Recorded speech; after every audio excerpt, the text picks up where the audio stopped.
Naging tapat si Ogie Alcacid sa pag-amin na wala siyang kasiguraduhan kung hanggang kailan pa magpapatuloy ang kanyang pagiging bahagi ng It's Showtime.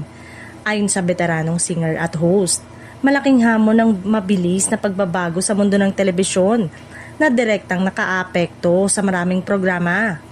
Sa ginanap na MediaCon para sa kanyang Daddy OK, a Father's Day concert, ibinahagi ni Ogie na unti-unti nang lumiliit ang tradisyonal na TV audience dahil mas pinipili ng maraming manonood ang digital content sa YouTube at iba pang online streaming platform. Dahil dito, aminado siyang walang sino man ang makapagsasabi kung ano ang naghihintay sa industriya sa mga susunod na taon.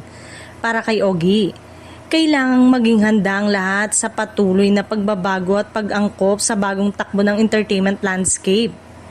Kasabay nito, kinilala rin niya ang mga pagsubok na kinakaharap ng ABS-CBN na siyang tahanan ng It's Showtime.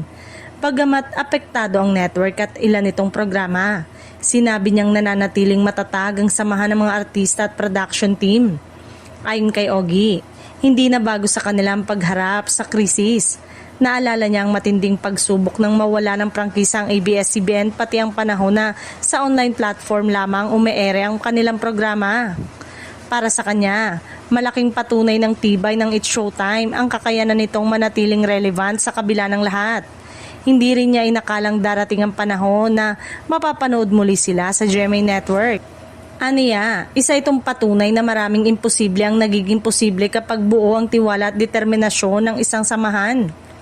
Ito rin ang dahilan kung bakit nananatili siyang positibo sa kinabukasan ng programa. Sa huli, iginiit ni Ogie na habang may suporta ang madla at buwang sama ng kanilang pamilya sa noontime show, patuloy silang lalaban at magbibigay saya sa kanilang loyal na audience araw-araw.